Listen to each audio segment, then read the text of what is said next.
Bismillahirrahmanirrahim. Assalamualaikum warahmatullahi wabarakatuh. Alhamdulillahirrabbilalamin.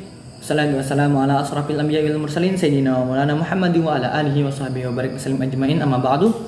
Tak kenal maka tak sayang maka taruh. Perkenalkan, nama saya Muhammad Reda, NPM 3062 056261. Di sini saya akan menjadi moderator untuk membimbing jalannya penyampaian presentasi proposal dari 3 pemateri kita. Baik, sebelum kita memulai presentasinya, marilah kita buka dengan membaca basmalah. Bismillahirrahmanirrahim. Baik, langsung saja kita untuk mempersingkat waktu, langsung saja ke pemateri pertama, yakni Anissa Nur Indriani. Kepada Anissa Nur Indriani dipersilahkan. Assalamualaikum warahmatullahi wabarakatuh. Perkenalkan, saya Anissa Nur Indriani, NPM 362056279, dengan judul Penerapan Pendidikan Karakter melalui Kegiatan Kedisiplinan Siswa SDN Guntung Paikat 1. Latar belakang. Pembentukan pendidikan karakter sangatlah penting bagi generasi muda sekarang, karena generasi muda akan menjadi tolak ukur keberhasilan pembangunan bangsa. Sebagai penerus bangsa yang diharapkan, generasi muda dapat memberikan teladan baik, sikap, maupun tingkah lakunya. Salah satu upaya dalam pembentukan karakter melalui dunia pendidikan. Karena dengan pendidikan, manusia dapat meningkatkan kemampuan berpikir kritis, memecahkan masalah, dan berinovasi dalam hal apapun. Oleh karena itu, pelaksanaan pendidikan karakter di Indonesia perlu diperbaiki. Gambaran situasi masyarakat, bahkan situasi dunia pendidikan Indonesia menjadi motivasi dalam pembentukan karakter. Pendidikan karakter di Indonesia perlu ditelaah lagi pelaksanaannya, karena mengingat masih banyaknya tawuran antar pelajar, kekerasan di sekolah seperti bullying, serta bentuk-bentuk kenakalan lainnya. Berdasarkan hal di atas, maka peneliti melakukan sebuah penelitian untuk membangun karakter peserta didik agar lebih terarah dan disiplin. Untuk itu, maka penelitian ini berjudul Penerapan Pendidikan Karakter melalui Kegiatan Kedisiplinan Siswa SDN Guntung Paikat 1.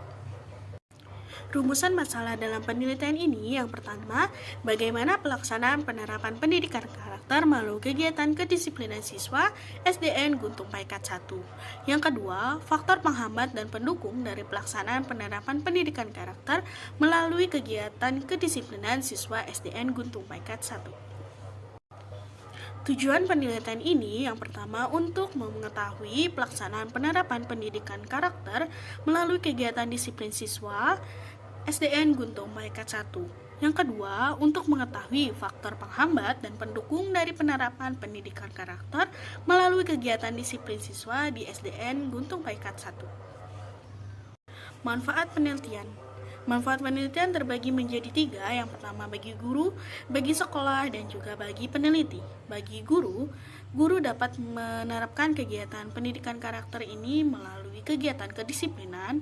Yang kedua, bagi sekolah dapat mengimplikasikan sebagai referensi baru untuk program berhubungan dengan pendidikan karakter.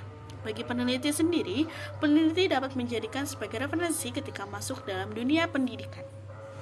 Selanjutnya, fokus penelitian. Fokus penelitian pada topik tinjauan pustaka, pengertian pendidikan. Menurut Ki Hajar Dewantara, beliau berpendapat bahwa pendidikan adalah segala usaha dari orang tua terhadap anak-anaknya dengan maksud untuk menyokong kehidupannya.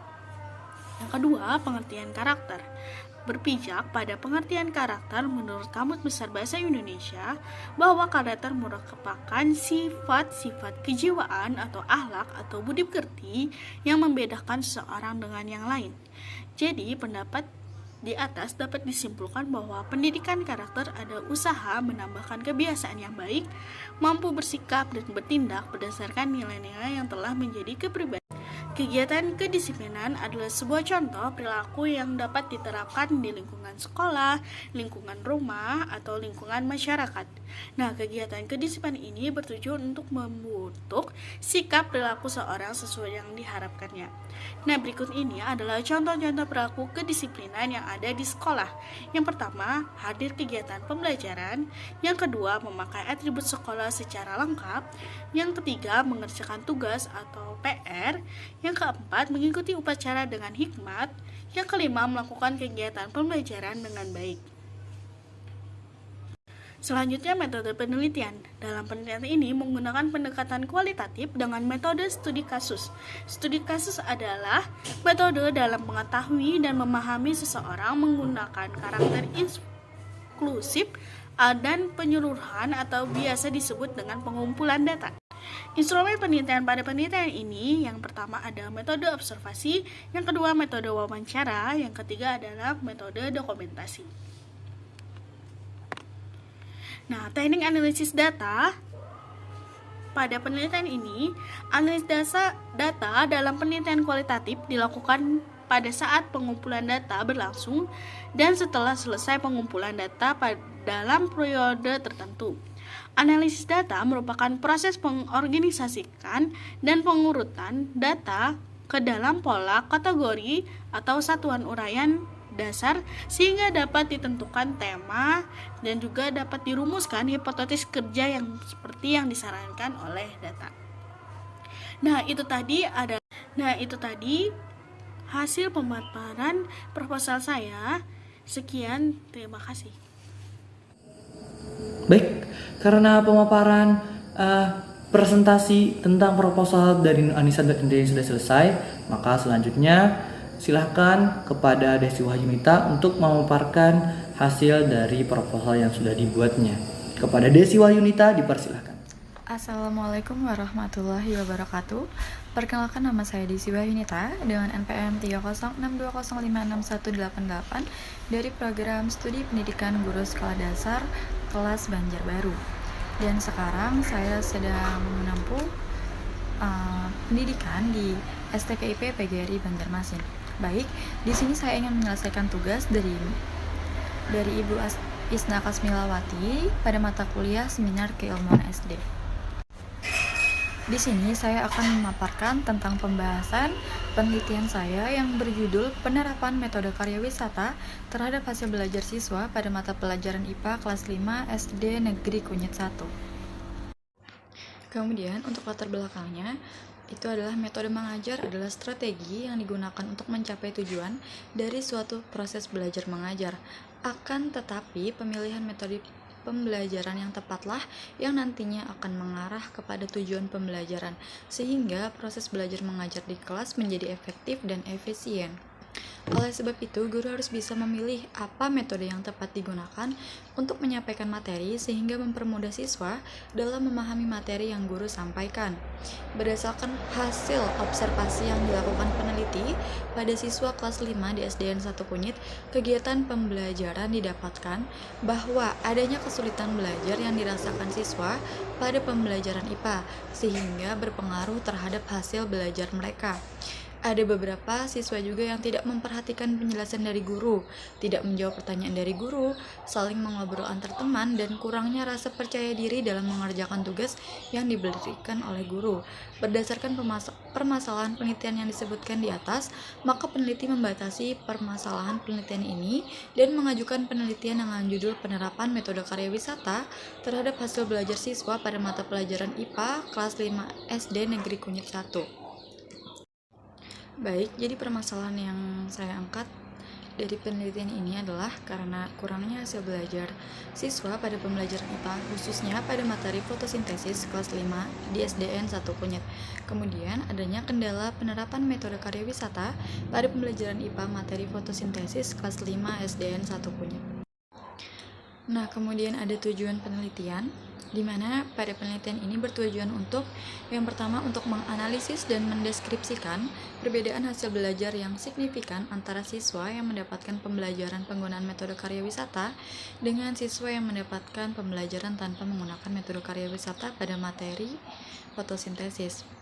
Dan yang kedua, untuk menganalisis dan mendeskripsikan penggunaan metode karya wisata lebih efektif daripada tanpa menggunakan metode karya wisata terhadap minat belajar siswa pada pembelajaran IPA kelas 5 materi fotosintesis.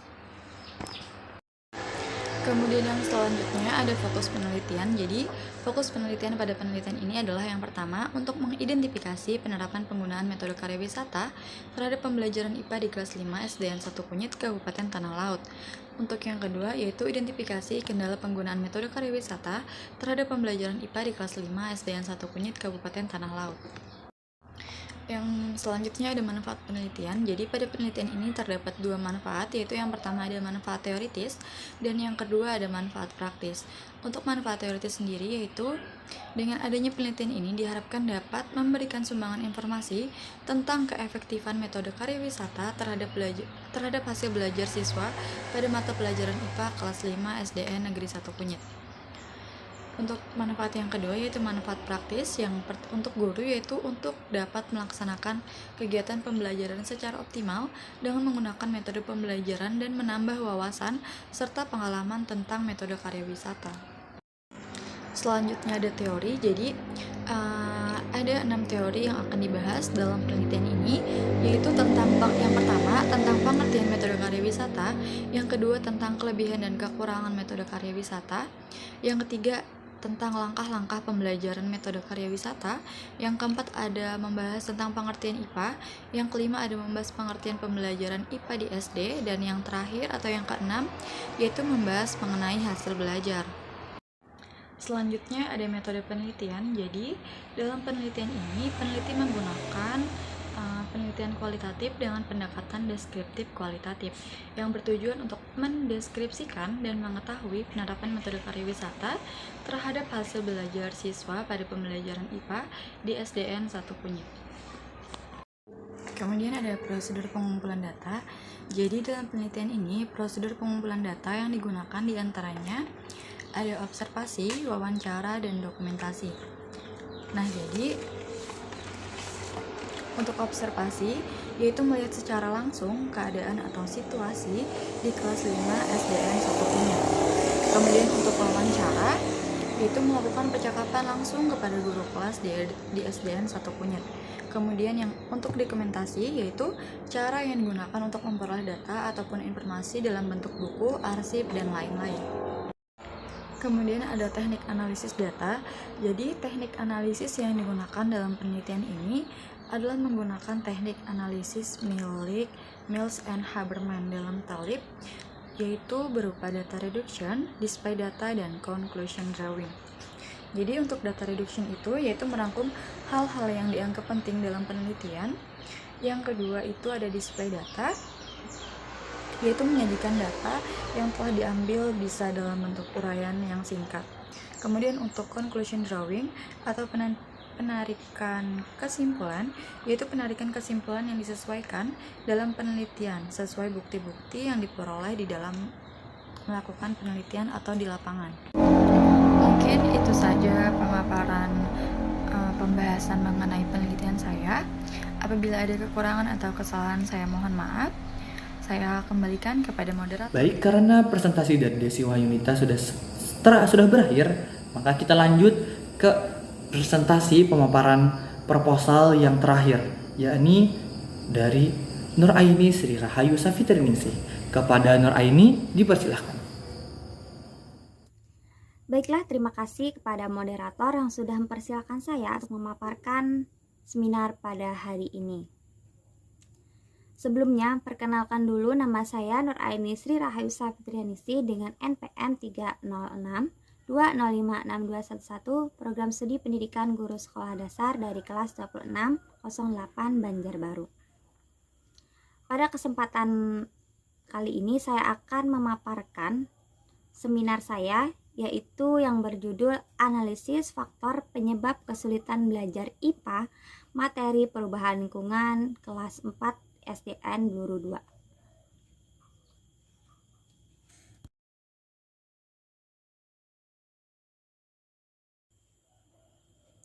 Latar belakang dari penelitian saya ini yaitu pendidikan merupakan aspek yang sangat menunjang dalam suatu kehidupan. Jadi salah satu bentuk pendidikan yaitu sekolah. Jadi di mana sekolah itu sistem pendidikan yang sudah terencana dan struktur. Salah satu mata pelajaran di sekolah dasar itu yang perlu mendapat perhatian khusus yaitu IPA atau ilmu pengetahuan alam. Berdasarkan hasil observasi yang peneliti lakukan di kelas 4 SDN Bluru 2, masih banyak sekali siswa yang mengalami kesulitan belajar. Hal ini disebabkan karena mereka itu tidak memperhatikan pembelajaran yang diberikan oleh guru, saling mengobrol antar teman, lalu mereka juga ketika diberikan tugas, mereka itu kurang percaya diri.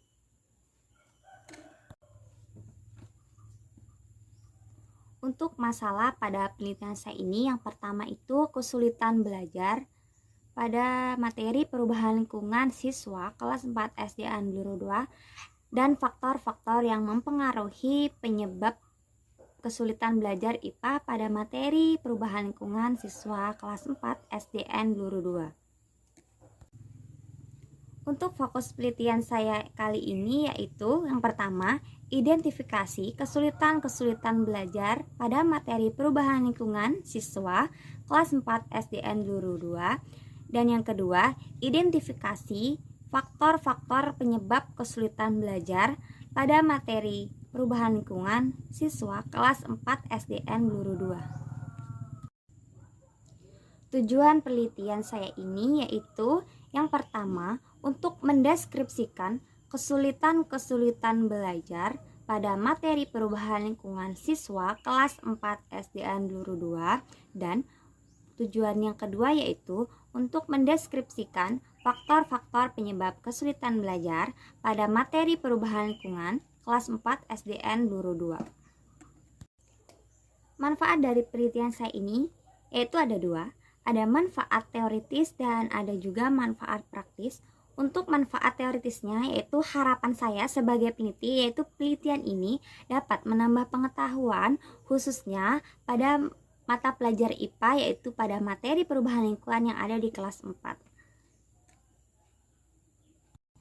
Teori yang akan kita bahas pada kesempatan kali ini, yang pertama yaitu pengertian belajar, yang kedua kesulitan belajar, yang ketiga kesulitan belajar IPA, yang keempat materi IPA perubahan lingkungan, dan yang kelima faktor-faktor penyebab kesulitan belajar.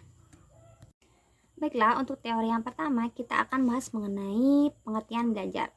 Belajar itu sendiri menjadi hal yang sudah biasa dalam kehidupan sehari-hari. Jadi belajar itu bisa dilakukan dimanapun dan kapanpun. Beberapa ahli mengemukakan pendapatnya berdasarkan pengamatan yang telah dilakukan, yaitu dalam buku Suardi tahun 2018.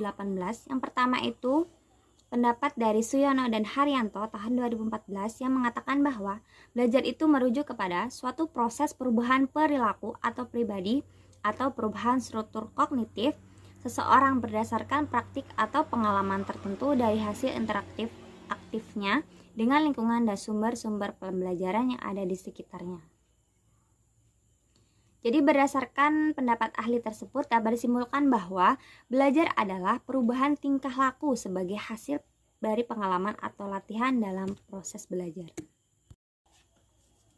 Baiklah, untuk yang kedua kita akan bahas mengenai kesulitan belajar. Jadi kesulitan belajar itu adalah masalah-masalah yang sering terjadi dalam suatu proses pembelajaran yang ditandai dengan adanya hambatan tertentu dalam mencapai suatu tujuan dan hasil pembelajaran. Pendapat dari Irham yang menyatakan bahwa kesulitan belajar adalah sebuah proses permasalahan yang menyebabkan siswa itu tidak dapat mengikuti proses pembelajaran dengan baik karena beberapa faktor tertentu. Hal ini dapat disimpulkan bahwa kesulitan belajar adalah serangkaian masalah yang dapat menyebabkan siswa itu tidak dapat mencapai tujuan dan hasil belajar dengan efektif dan efisien. Untuk yang ketiga yaitu kita akan bahas mengenai kesulitan belajar IPA. Jadi kesulitan belajar dalam memahami IPA ini khususnya materi perubahan lingkungan itu setiap siswa memiliki karakteristiknya masing-masing. Jadi, beberapa siswa itu mengalami kesulitan dalam proses pembelajaran IPA. Yang pertama itu bisa disebabkan atau diakibatkan oleh kesiapan mental mereka, di mana pembelajaran ini banyak sekali materi yang harus dihafalkan. Yang kedua itu kurangnya aspek minat, motivasi, serta percaya diri. Terus yang kedua itu ada lingkungan belajar, bisa juga mempengaruhi kesulitan belajar IPA pada anak. Selanjutnya kita akan membahas materi IPA perubahan lingkungan. Jadi perubahan lingkungan itu tidak hanya disebabkan oleh aktivitas manusia saja, tetapi juga disebabkan angin, hujan, cahaya, matahari, dan gelombang air laut. Hal ini sesuai dalam buku Nur Hayati tahun 2014.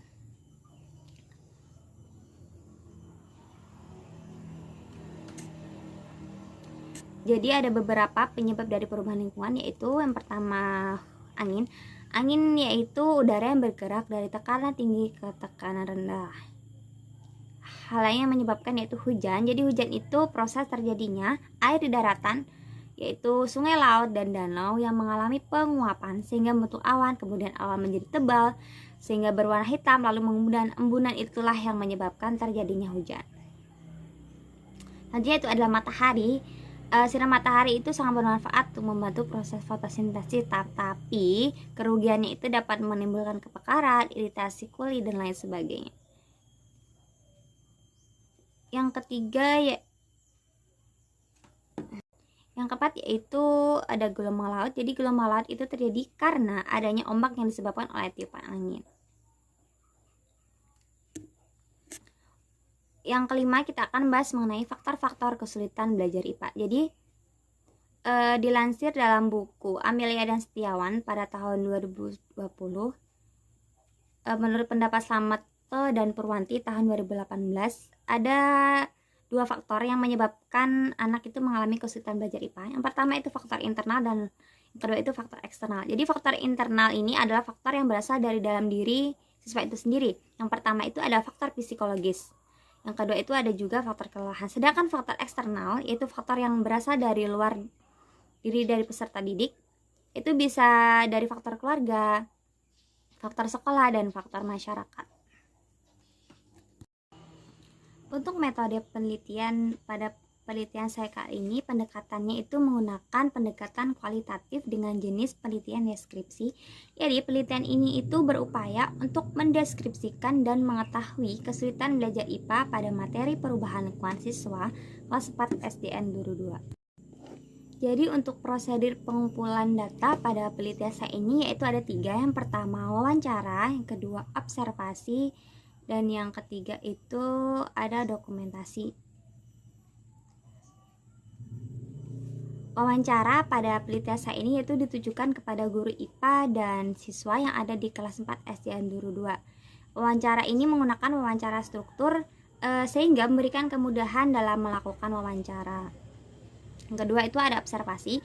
Jadi di sini observasi itu peneliti melakukan pengamatan langsung agar data itu yang didapat lebih akurat dan terpercaya.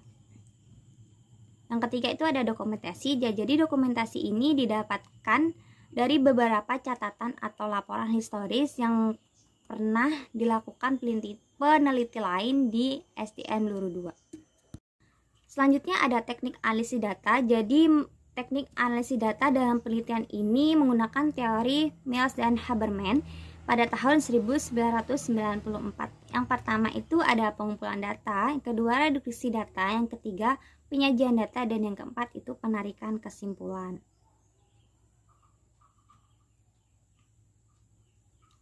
Jadi yang pertama itu ada pengumpulan data. Jadi pengumpulan data itu adalah proses pengambilan data yang dilakukan analisis data. Nah, jadi datanya itu sesuatu yang bisa dilihat, didengar, dan diamati.